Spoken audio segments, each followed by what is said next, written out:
If you had to draw a Venn diagram of everything that Toyota sells in Australia, you'd basically end up with two big circles. One would be hybrids. You got hatchbacks, sedans, and SUVs. And on the other side, you'd have body-on-frame off-roaders. And the overlap between those two circles is really, really slim. Right now, it's just the Tundra. But in March of next year, we're gonna have a little bit more overlap in that Venn diagram. And it's gonna be because of the arrival of this thing. This is the first ever hybrid LandCruiser. So it doesn't really look terribly electric, does it? But there you go, there's a hybrid badge right there. But is this car going to be pitched as an eco-warrior? Well, not really. Toyota's messaging around the hybrid cruiser is that it's a performance hybrid. So right from the get-go, they're stepping away from any kind of environmental claim. And I wouldn't really expect any big fuel economy advantage versus a conventional turbo diesel cruiser. I'd also love to tell you a little bit more about GCM, the GVM, the payload of this thing, but unfortunately we just don't have those numbers at this point in time. We are more than 6 months out from the launch of this car. But what I can tell you is that the capability of it as a tow rig should be relatively untouched. So expect a 3.5 ton towing capacity for the hybrid cruiser.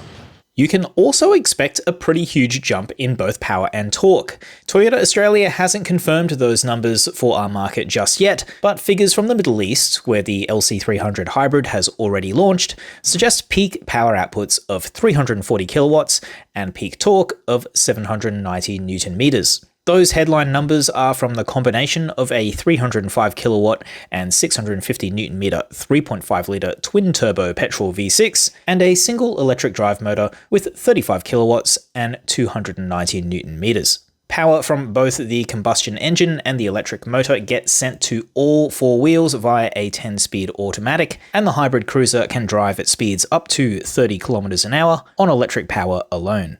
Will it be less thirsty than the diesel though? Well, in the Middle East it consumes a claimed 9.17 litres per 100 kilometres on average, but an official fuel figure for Australia is still TBC.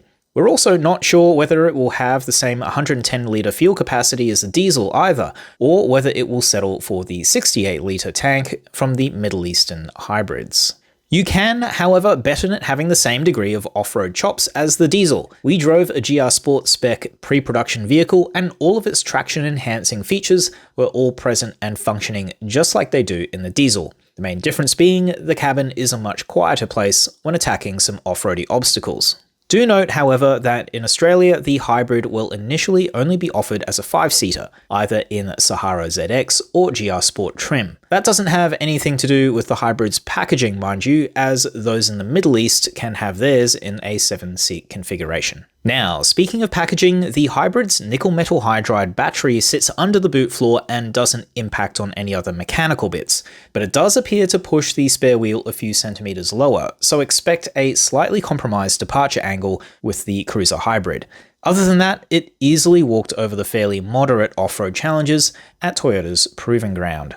It feels pretty brisk on a 0 to 100 run, though we don't have an official number for just how quick it is. But more than its ability to accelerate, the hybrid is definitely a lot more refined than the diesel is. The handover from electric propulsion to the petrol engine is incredibly smooth, and unless you're paying close attention to the instruments and not having a conversation or listening to the radio, it's almost imperceptible. Now, a few laps of a closed loop on a proving ground is far from the ideal way to test a car, but for now, this small appetizer is all we've got to go off until the LandCruiser hybrid arrives in the first quarter of 2026.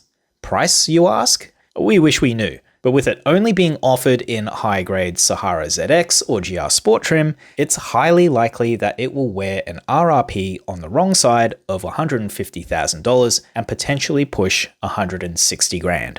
That's about it. This has only been a very fleeting taste of the new hybrid LandCruiser, and it's been done in a fairly controlled environment. But if you want to get notified of when we do get our mitts on this thing in a far more comprehensive way, then you know what to do. Follow the carsales YouTube channel, get the app on your phone, do all that good stuff, and we'll talk to you more about this car then.